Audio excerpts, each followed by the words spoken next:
we've already discussed the definitions of analytic functions and harmonic function. Just for recapitulations, so let us further say the definitions of analytic and harmonic functions. Okay, so as we have already said, the differentiability is known to you. So if a function fz, a complex valued function of complex variable fz is differentiable if this limit exists, right? Z tends to z0, say fz minus fz0 by z minus z0. Okay, now a function fz is said to be analytic at a point. So fz is analytic at a point z0 if fz is differentiable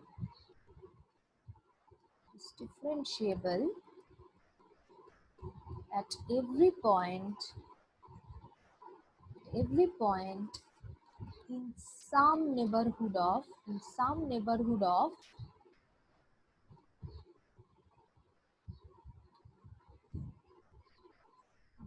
in short we write NBD, in some neighborhood of the point z0. Okay, so this is the very definition of analytic function. So fz is analytic at a point z0 if fz is differentiable at every point in some neighborhood of z0. So you can see, so differentiability means, so if whenever you say fz is differentiable at a point z0, so this is a localized concept, right? That means you can say the information is valid only for a point, right? So the function is differentiable only at the point z0, no other information is there, right? But if you say fz is analytic at a point z0, what does it mean? So suppose z0 is situated over here. So there is at least one small neighborhood, okay, where at every such point in the neighborhood of z0, the function is differentiable. That means fz is differentiable at every point in some neighborhood of z0. Then we say the function is analytic, right? So this is exactly same like differentiability, and you know already the necessary and sufficient condition of differentiability, right? So which is actually equal to, so what is the necessary condition of differentiable function? Fz equal to u plus iv. So fz is differentiable. If fz is differentiable at a point z0, then you say the CR equations must hold, right? Cauchy-Riemann equation must hold. That means ux equal to vy and uy equal to minus of vx at the point z0. Okay, this is the necessary condition of differentiability. So this is the necessary condition of differentiability. But what is the sufficient condition? So that means if fz is differentiable, then this happens. But if CR equations only hold, you cannot say fz is differentiable, right? So this is the necessary condition but not sufficient. We have considered a lot of examples also previously. Now, but what is the sufficient condition? The sufficient condition of differentiability.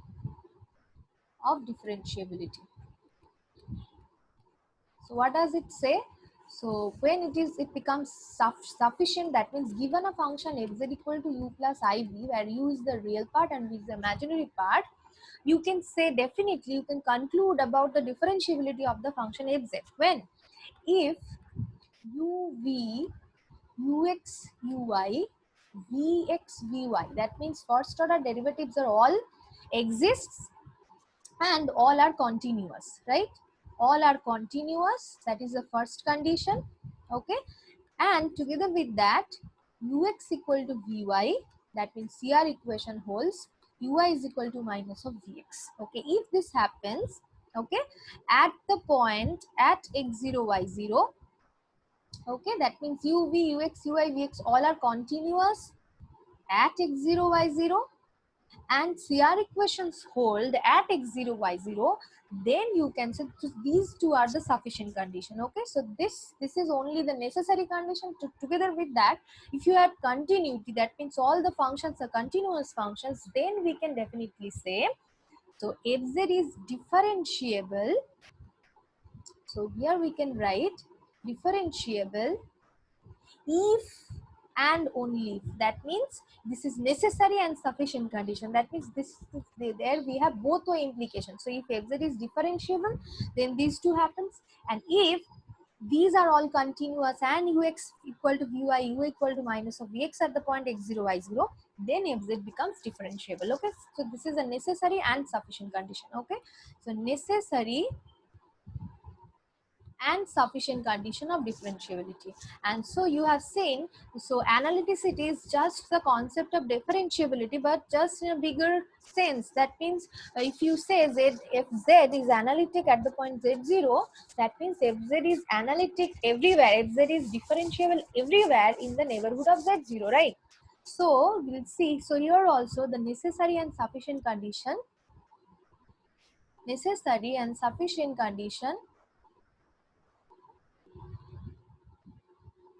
of analytic functions are also same, right? So this is also same, necessary and sufficient condition. So what is that condition? So fz is analytic at the point x0, y0, that is z0, that is can be written as x0 plus iy0, if and only if, what do you say? Just will write uv. So fz equal to u plus iv, say uv, ux, ui, vx, vy, all are continuous. Okay, all are continuous at every point in some neighborhood of the point x0, y0. Okay, and the second condition is ux equal to vy and ui equal to minus of vx for all points in the neighborhood of x0, y0. Okay, so you can see the necessary and sufficient conditions are exactly same.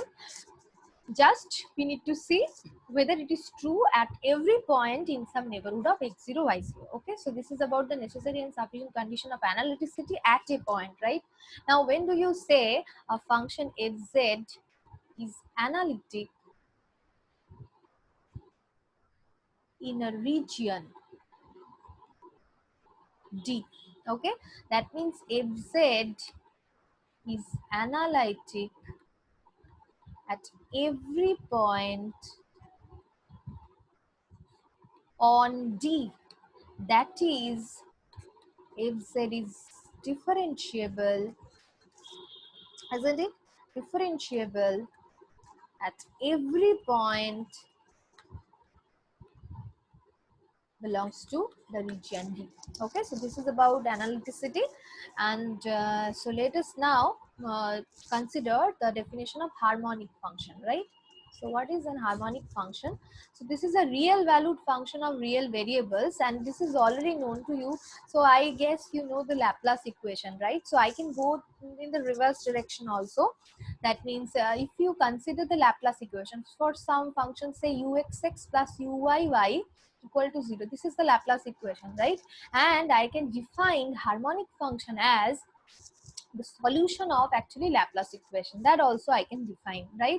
So in the other way, I can define this as, this is a real valued function of real variables. Okay, so u is harmonic. A real valued function of real variable u is harmonic if u, ux, uy, uxx, uyy, uxy, that means all possible first order and second order derivatives, partial derivatives exist and continuous, okay, such that uxx plus uyy equal to 0. Okay, so if this happens, we say u is harmonic. So u is harmonic whenever u, ux, ui, uxx, uyy, uxy all exist, uyx all exist and are continuous, such that uxx plus uyy equal to 0. Okay, now you can see, suppose I am considering an analytic function fz equal to u plus iv. Okay, so u plus iv is analytic. So now from the necessary and sufficient condition of analytic function, so since it is analytic, so u, v, ux, ui, vx, vy, all are continuous, isn't it? All are continuous. And CR equations must hold ux equal to vy and uy is equal to minus of vx must hold. Now if I differentiate this equation with respect to x, what do you get? It is vyx, right? And if you differentiate this with respect to y, we'll get vxy. Okay, so what do we have?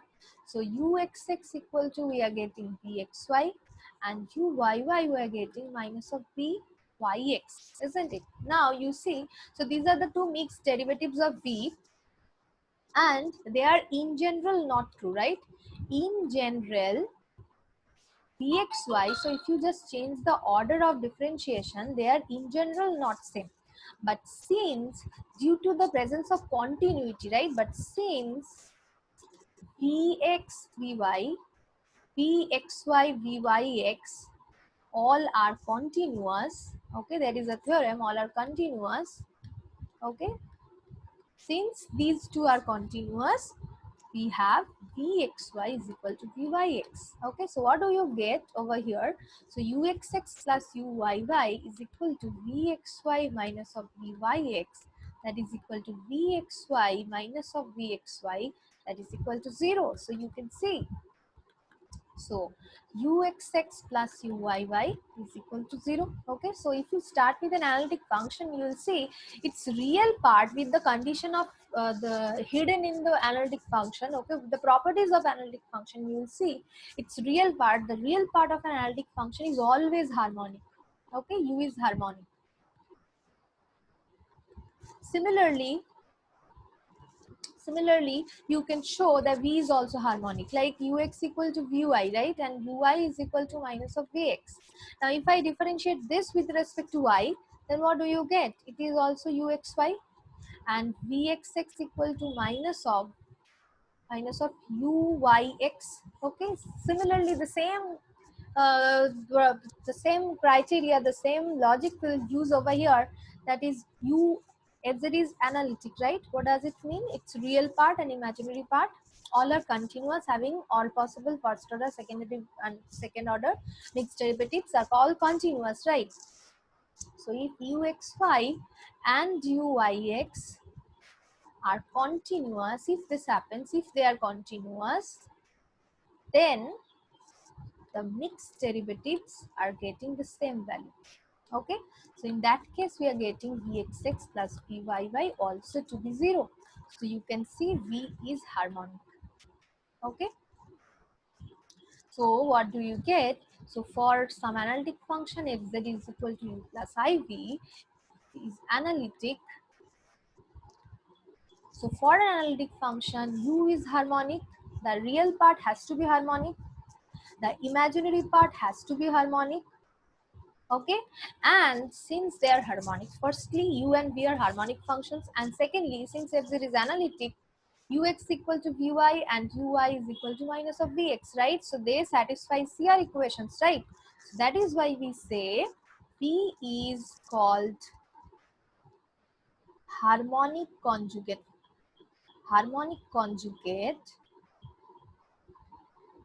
of u. Okay, so we can go in the reverse direction too. So for a given harmonic function u, okay, you can find some harmonic conjugate of u. Okay, so a function v is called harmonic conjugate of u if they together, they are two harmonic functions and they together satisfies CR equations. Okay, so if u is harmonic and you can find some v which satisfies CR equations with u, then we can form some analytic function whose real part is u and imaginary part is v. Okay, so if you have an analytic function given, so what is your conclusion? Your real part and imaginary part are harmonic functions. Not only that, they are harmonic conjugate to each other because they satisfy CR equations. Similarly, if I give you some harmonic function u and if I ask you to find some harmonic conjugate of u, what does it mean? There is some function v that satisfies CR equations with u. Okay, if this happens, then you can form some analytic function. Okay, so using this fact, a lot of problems are asked in your exam. Okay, so let us consider such examples. So let us first verify whether a given function is harmonic, right? So let us take an example. Let u equal to,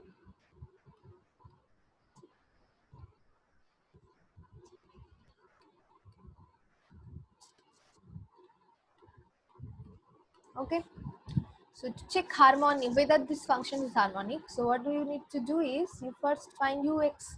So what is ux? You are differentiating with respect to x partially, so y is treated as constant, so it is 3y square plus 6x. Okay, now what about uxx? You further differentiate ux with respect to x, so it is 6x plus 6. Okay, this is constant, we're treating this as constant to 0. So what about uy here? You see it is minus of 6xy minus of 6y. So what is uyy here?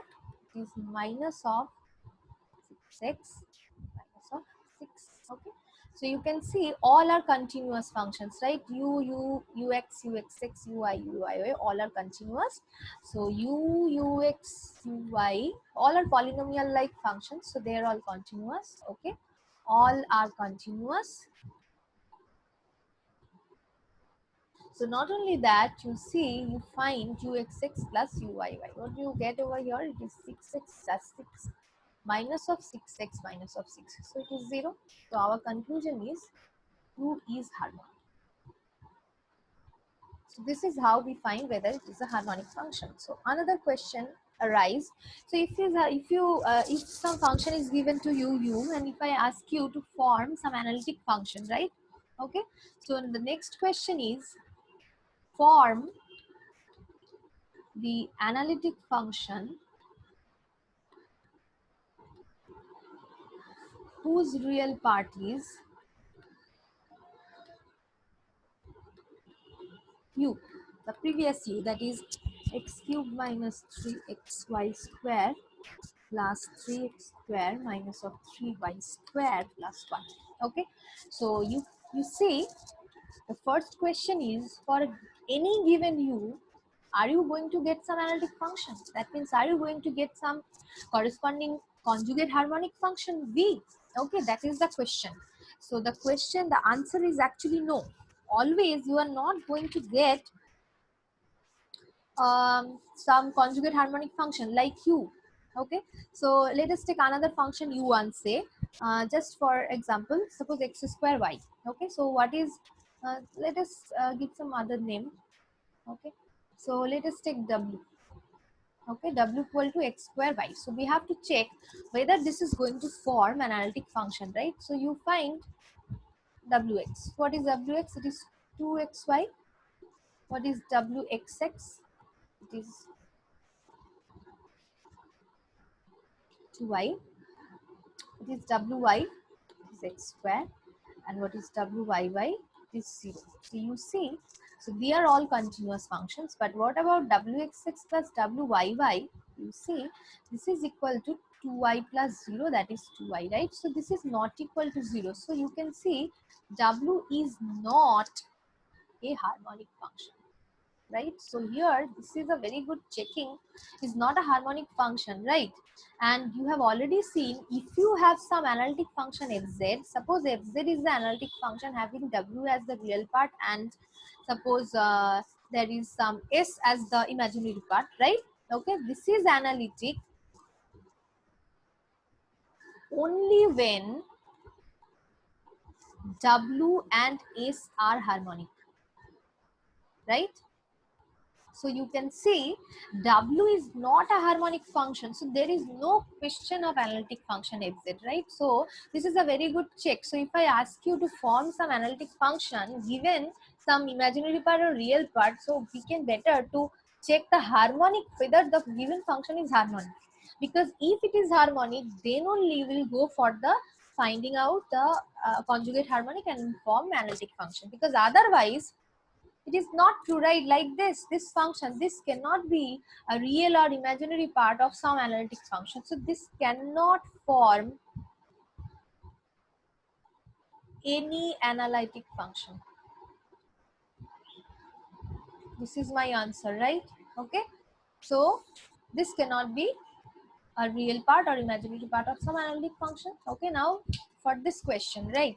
So we have already seen this forms a harmonic function, right? So we can proceed to find out the corresponding uh, analytic function, right? Exactly. That means to find. So first u is equal to x cube 3xy square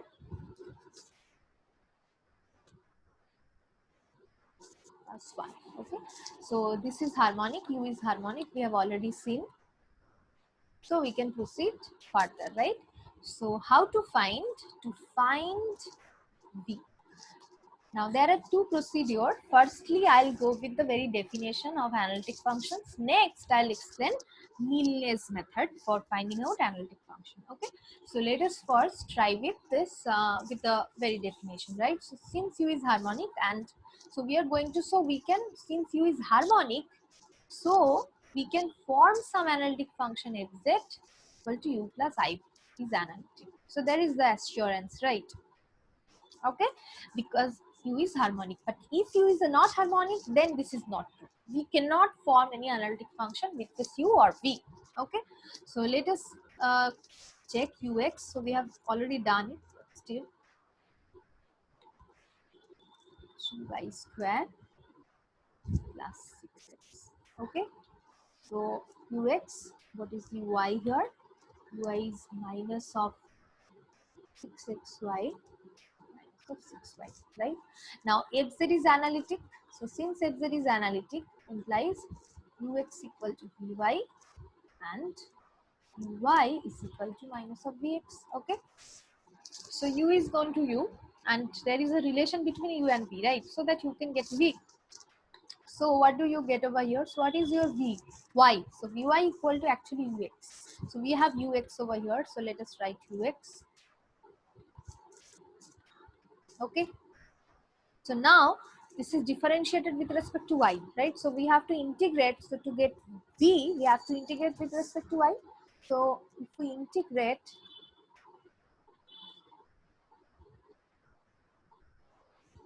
with respect to y, then what do you get? V into 3x square, 3y square plus 6x. We integrate with respect to y. So since we are integrating with respect to y, and v is actually a function of two variables, right? So where we are just integrating with respect to y, but there is function of x, right? So we are, so whenever you are differentiating with respect to x partially, you treat y as a constant. So here also we are integrating with respect to y, so we can treat x as a constant, right? So for a general case, we'll check our constant to be a function of x or some constant, right? So that is why we check phi x. So what do you get over here? So v equal to, so v equal to 3x square minus of 3x square minus of 3y square plus 6x. 3y square plus 6x dy. Okay, plus 5x. So let us integrate. So you are integrating with respect to y. So you will get 3x square y minus of y cube plus 6xy. Okay, plus 5. So this is the form of v. We obtained v, but there is a function phi x. So we have to determine this phi x, right? So now we have another expression of vx, right? So what is our vx? Vx is actually equal to minus of ui. So we can utilize this equation to remove this phi x or to get the form of this phi x. So for this, let us differentiate this with respect to x. So what do you get? It is 6xy, okay, plus it is 6y plus phi dash of x. Okay. So what do you get over here? What is your vx actually? Vx is equal to minus of ui. So vx equal to actually minus of ui. So that is equal to minus of ui, that is equal to minus of minus 6xy minus of 6y. Okay, that is equal to, so here also you have a vx, so it is 6xy plus 6y plus 5 dash of x. So what do you get over here?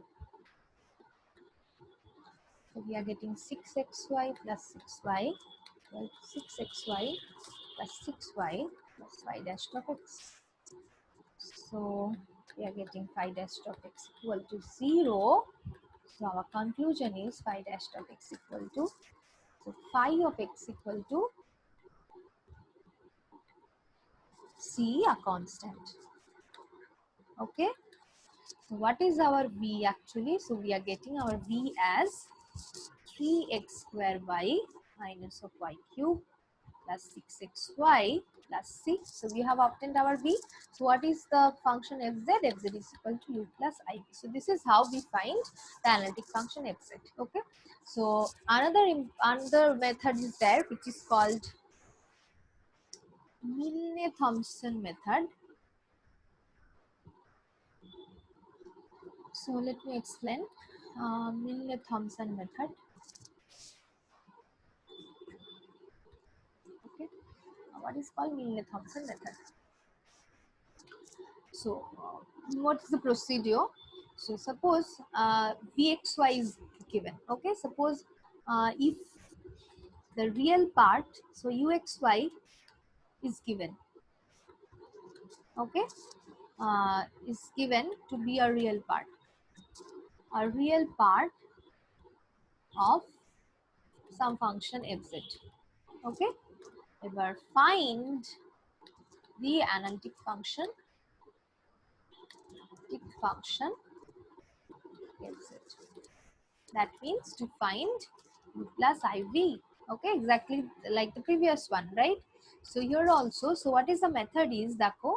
So here, so u expression of u is known, so you can obtain ux and ui. Okay, so we'll name this as phi 1. We'll take this as ux and we'll take another name as ui. Okay, now since fz is analytic, CR equation holds. So what is the CR equation? Okay, now what do you have? Fz equal to u plus iv. So if I differentiate this with respect to x, what you get, what is dash of z is ux plus ivx. Okay, so ux plus ivx can be written as ux. So using CR equation, you can write what is vx. It is minus of iui. So we'll express this in terms of ui because u expression is known, right? Now what do you get? What is f dash of z? So you are getting phi 1 xy minus of I times phi 2 xy. Okay. So in the Milne's method, the method is, this is the important point. Replace, we have to replace x by z and y by 0. Okay, so that will get f dash z to be phi 1 of z0 minus I times phi 2 of z0. Okay, so you can see this is the in the left hand side, in the right hand side, we have functions of z and we can very easily integrate, right? So integrating with respect to z, you can get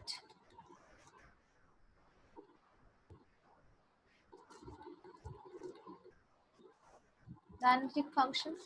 Okay, now suppose alternatively, suppose v is given. So if v is given, so expression of v are known, so vx known, vy known. Okay, so in that case, what do you do is f dash z equal to uy plus ivy. Okay, so or anything you can differentiate with respect to x or y, anything, that's up to you. So ux vx. Okay, now ux equal to vy and uy is equal to minus of vx. So here v expressions are known, right? So you express this in terms of v. So what is the ux actually? It's equal to vy. So that is vy plus ivx. Okay, so in that case we'll take phi1 to be Vy and phi2 to be Vx, and we do the same one. Okay, so if dash z is equal to, in that case, phi1 z0 plus I times phi2 z0. Okay, so this is the method. Now let us solve the same problem with this method. So what is your u? U is given as x cube minus 3xy square plus 3x square minus of 3y square plus of 1. So x cube minus 3xy square plus 3x square minus 3y square plus 1. Okay. So what is ux here? It is 3x square minus of 3y square plus 6x. Okay. So, and what is y? It is minus of 6xy minus of 6y. Okay. Now what is fz? It is equal to u plus ib. So what is f dash z? That is equal to ux plus ivx. And you already know ux equal to vy and uy equal to minus of vx, right? CR equations. So what is vx? So since u is known, so we'll replace vx, right? So what is our f dash z? F dash z is equal to ux minus of iuy. Okay, so this is our phi 1, right? And this is our phi 2. So what is phi 1 z0? Phi 1 z0 is 3z square plus 6z. And what is our phi 2 z0? It is 0. Okay, so it is, so what is ux here? Ux, okay, phi 1 z0. Phi 1 z0 is 3z square plus 6z and 5 times 0. Okay, so dash z is equal to 3z square plus 6z. So what is our fz actually?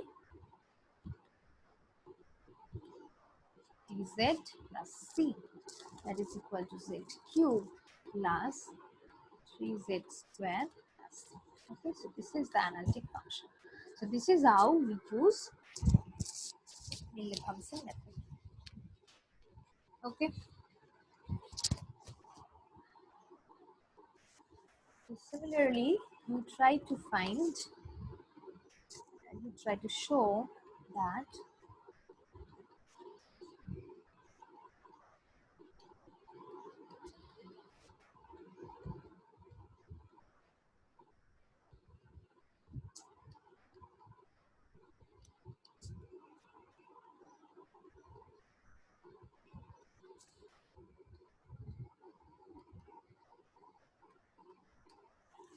so that's all for today.